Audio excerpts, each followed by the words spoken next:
다음에 더불어민주당이 지금 전당원 투표를 통해서 비례연합정당에 참여한다 74.1%가 찬성했습니다. 4분의 3이죠. 4분의 3의 당원들이 비례연합정당에 가져한 상황이고, 그러면 속속 지금 이 소위 말하면 군소정당들이 참여를 결정하고 있는 것 같아요. 가장 먼저 결정한 게 아마 미래당이었나 봐요. 네. 청년들로 만들어진 이 미래당의 연역을 여러분들 잘 모르실 텐데, 안철수가 유승민과 손을 잡고 당을 하나 만들었을 때 당명을 바른미래당이라고 하기 전에 그 약칭을 미래당이라고 등록을 하려고 했는데 이때 미래당이라는 이름이 있어서 약칭을 등록 못했던 바로 원래 아마 그 청년 정당이에요. 미래당으로 있었을 겁니다. 네. 그래서 그 약칭을 미래당으로 가지고 있어서 그 좌절됐던 국민의당. 지금 오늘도요 민주당 전략기획위원장이 이 심상정 대표를 만나러 가요. 갔는데 참여하시죠라고 한 번 더 권하니까 우리 가던 길 간다 이렇게 돼서 사실상 완전 결렬된 것 같고요. 이게 토요일하고 일요일을 지나면서 굉장히 급박하게 뭔가 돌아갈 것 같은데 어쨌건 지금 비례연합당에 속속들이 참여하고 있어서 지금 현재 예상되는 바로는 뭐 민중당도 들어올 가능성이 높아 보이고 녹색당, 미래당 뭐 그리고 아마 모르긴 해도 민생당은 참여가 반반인 것 같습니다. 지금 현재 상태로 보면은. 그럼 정의당을 빼고 지금 나머지 이제 열린민주당은 아마 독자 세력화를 할 것 같고요. 나머지는 간다 이렇게 보시면 될 것 같습니다. 어쨌건 그 기본적으로 어느 게 대의냐, 소수 정당들의 몫을 이제 보장해줘야 된다라고 하는 정의당의 주장과 아니다, 탄핵 세력 또는 적폐 세력의 부활을 막아야 된다라고 하는 이 주장이 저는 제가 봤을 때는 국민들한테는 훨씬 더 많은 분들이 미래한국당 그 비례정당의 다수당을 만들게 하는 그건 절대 못 보겠다라는 게 저는 국민들 뜻 중에는 다수인 것 같다 이런 생각을 해봤거든요. 그러니까 원래 이 준연동형 비례제도가 촛불혁명의 요구 사항이었고, 그것이 문재인 대통령이 준자를 뺀 연동형 비례대표제가 원래 요구 사항이었단 말입니다. 그래서 다양한 정치의 스펙트럼을 우리 시민이 소비할 수 있도록 다양화시키자라는 취지였단 말입니다. 근데 이 목적이 어쨌든 우리끼리 지금 뭐 칼질하고 있는데 그것이 아니라 원래 미래통합당이 미래한국당을 비례정당을 만들지 않았으면 이 어려운 상황, 이 시민들이 지금 이 시간에 당을 만들고 뭐 당원을 모집하고 또 뭐 분열하고 싸우고 이런 일이 없었다라는 겁니다. 이 문제는 국민들에게 다양하게 정치를 소비할 수 있도록 만들어 주는 것이 원래 목적이었단 말입니다. 그런데 지금 미래한국당 때문에 우리가 제1당도 뺏기고 또 내가 민주당을 찍고 정의당을 찍었는데 이 표가 갑자기 미래한국당으로 가버리는 거야. 그러니까 완전히 역행하는 준연동형 제도에 역행하는 처사기 때문에 소수 정당들이 국회로 입성할 수 있도록 제야 시민사회가 또는 군소 정당들이 모여서 논의하자는 겁니다. 논의를 해서 단 한 석이라도 민의가 굳절되지 않고 미래통합당으로 가지 않고 바로 소수당이나 민주당한테 가게 하자. 진보 개혁 정당들에게 가게 하자라는 것이 지금 이번 주말에 우리 권 PD가 얘기한 대로 원로들, 그다음에 정당, 그다음에 새로 신생된 플랫폼 정당들이 모여서 아마 월요일 전에 이미 정리가 될 겁니다. 그래서 월요일 기자회견을 통해서 다 정리가 될 거기 때문에 이 안에서는 우리의 적은 우리 내부에 내가 누구 당을 지지하냐 누구 당을 지지하는 게 아니라 왜 민주당이 거기를 선택하냐 이렇게 서로 싸울 것이 아니라 이 최종 목적은 단 하나의 투표용지로 우리는 끝내야 된다는 겁니다. 그리고 나서 이후에 이 법이 뭐가 문제인지 21대 가서 그다음에 이 준연동형 제도를 계속 유지하기 위해서 어떤 법 개정이 필요한지를 논의해서 그다음에 그 다음 해에 이제 다당제를 우리가 맛볼 수 있는 기회를 된다는 겁니다. 그러면 우리가 지금 뭉치기만 하면 녹색당이나 예를 들면 기본소득당이나 이런 당들이 국회의원 한 명씩만 나와도 국민들한테 홍보도 하고 어떤 계기가 되는 거 아닙니까? 그런 측면에서 이 방송을 듣고 있는 소수당들이 있으면 적극 결합하셔서 네. 그렇죠. 저는 그 두 가지 측면에서 말씀드리고 싶은데요. 첫 번째는 정의당이 만약에 주말까지 참여하지 않는 걸로 한다면 정의당은 거의 그 당이 소멸되는 지경까지 갈 수도 있다. 나도 이번에. 그렇게 분석하고 있어요 지금. 그리고 특히 심상정 지역구에서 심상정 후보가 3위를 달리고 있다는 걸 저는 그 큰 경각심을 가져야 된다고 생각합니다. 그러니까 지역구에서 한 석도 못 내는 결과를 얻을 것이고 아마 비례대표도 독자적으로 한다고 그러면은 저는 2석 내지 3석밖에 못 간다고 생각합니다. 3%는 겨우 넘지만. 그래서 국민의 뜻이 어디에 있는지를 먼저 보는 게 필요하다. 자기들의 명분보다. 그리고 두 번째는 지금 녹색당이나 미래당, 뭐 민중당 이렇게 참여할 것 같은데 이 중에 민중당은 이미 원내 정당의 경험이 있습니다. 그러니까 2석이었는데 지금 1석으로 줄었지만 녹색당이나 미래당 같은 소수 정당이 지금 처음으로 원내에 들어올 수 있는 기회를 잡은 것이고 이건 선거법 취지에 저는 부합하는 내용이라고 생각하고요. 민생당이라는 정당이 지금 협상인데 아마 그 확률이 50대 50 정도 되는 것 같은데 그 만약에 민주당 입장에서는 지금 정의당이 안 들어온다는 전제에 민생당이 들어옴으로써 민생당을 전국의 파트너로 삼을 가능성이 커집니다. 그럼 약간 그 보수적인 성향을 갖게 되겠지만 민주당 스탠스보다 약간은. 근데 왜 이게 저는 중요하다고 생각하냐면은 나중에 원내교섭단체 관련돼 있거든요. 그러니까 만약에 지금 비례연합하는 정당이 만약에 그 한 40% 지지를 얻으면 그 47석 가운데 20석을 넘을 수 있거든요.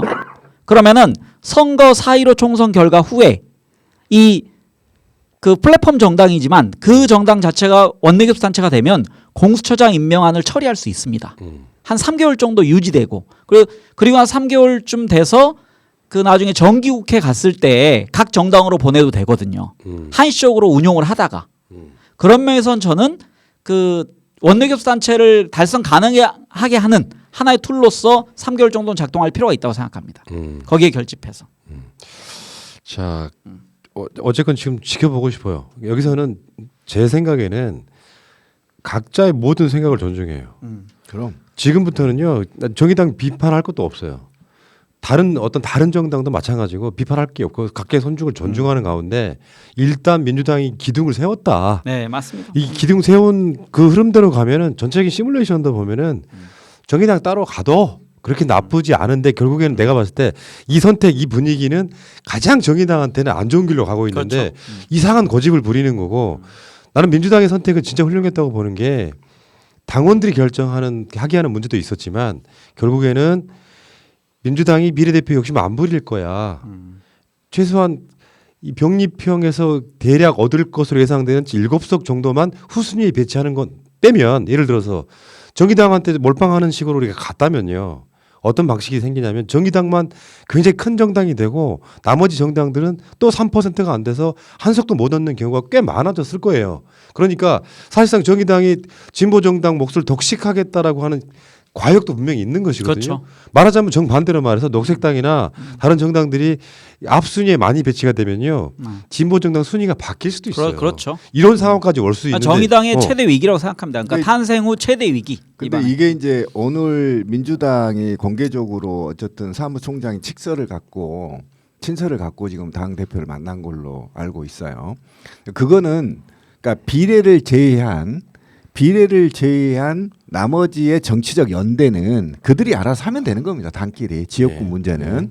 그런데 이것은 이제 원래 원칙이 아까 말씀하셨지만 여기에는 이제 민중당은 제가 볼 땐 참여하기 힘들 것 같고요.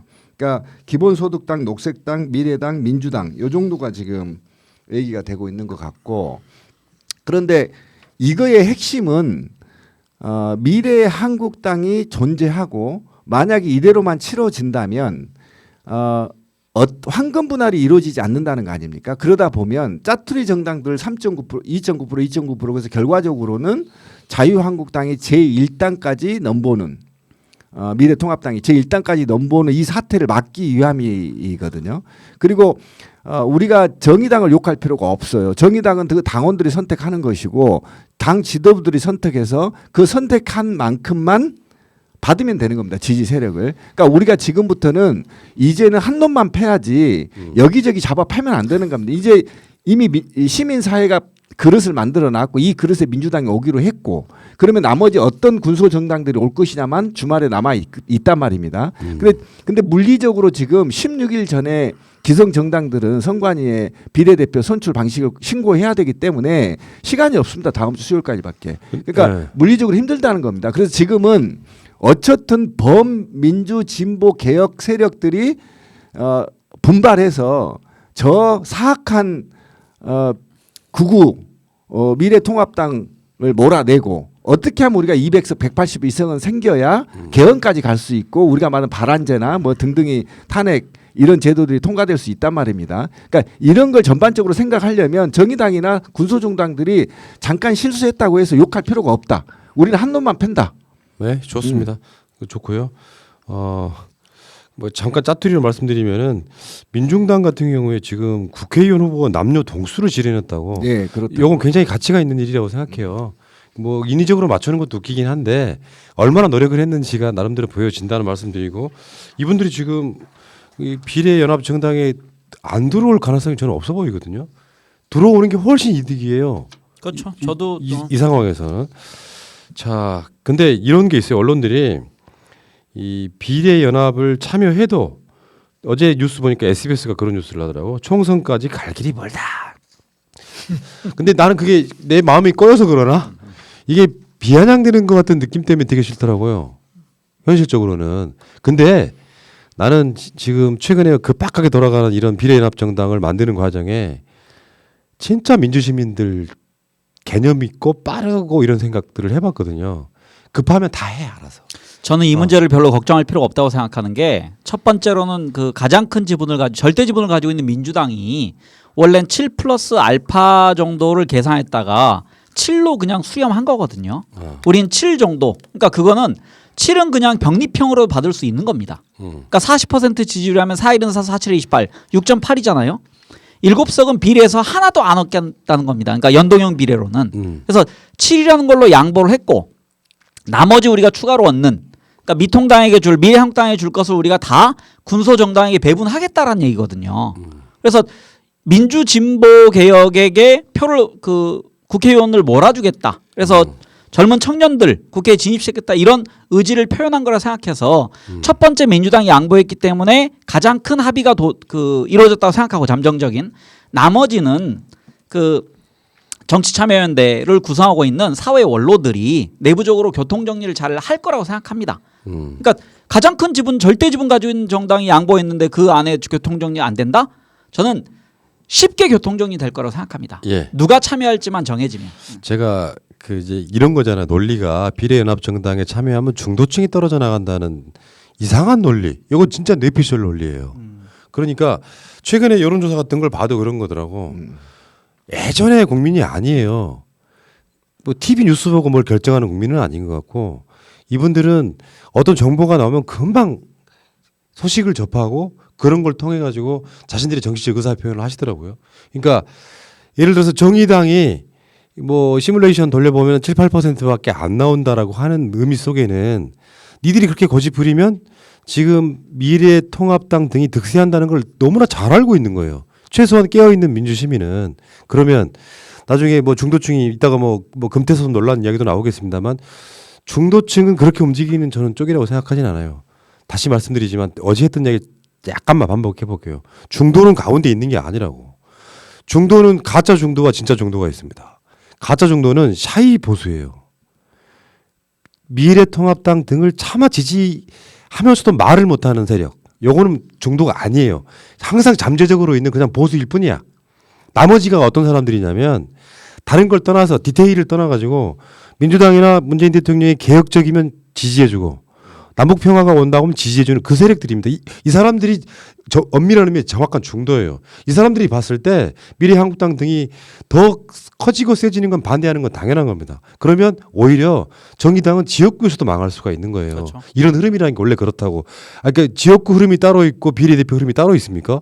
비례대표 흐름이 곧 지역구 흐름인 거잖아요. 알고 보면. 그러니까 권순정 그 본부장 리얼미터에 있던 권순정 본부장 분석에 하면 이겁니다. 그러니까 중도층은 중도로 보이지만 그 중도들을 면밀히 분석하면 진보 쪽 중도와 보수 쪽 중도가 있다는 겁니다. 그래서 그게 선거에 만약에 직접적으로 연결되면 다 자기들 성향을 찾아서 찍는다. 근데 이제 문제는 예를 들어서 진보 쪽 그 중도층이 정치 고관여층이 아니란 얘기죠. 그러니까 이 사람들이 나는 진보를 지지하지만 이거 하는 거 보니까 내부끼리 뭐 서로 싸우고 서로 뭐 자리 욕심 내고 그래서 투표에 참석하지 않을 수는 있습니다.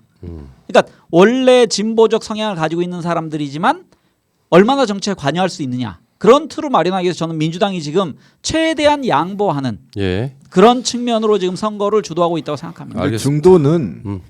힘센 놈한테 붙어요. 예. 정치의 중도가 어디 있습니까? 아니, 그 조금 더 면밀하게 분석하면 제 분석이 대략적으로 맞을 거라고 생각이 들어요. 개혁적이라는 말에는 긍정의 의미가 있잖아요. 그 긍정의 의미가 언론 등에 회자되면서 민주당은 굉장히 개혁적인 법안을 내놨어. 뭐 남북 통일이 곧 이루어질 것 같아 하는 그 긍정의 아젠다들이 오면 지지기가 붙는 그런 게 중도라고 보시면 될 것 같습니다. 나머지는 다 가짜 보수, 가짜 중도라니까 속마음을 밖으로 표현하지 못하면서도 나는 미통당 찍을 게 하는 사람들은 중도가 아니에요. 신비 말로 하면 양다리파. 아 양다리도 아니야 그 사람들. 양다리랑 다른 그러니까 게 여론의 흐름에 따라서 이 보수 정당 부류를 지지했다 말았다 하는 세력이라고 저는 보시면 될 것 같습니다. 자, 일단 이 이야기는 여기까지.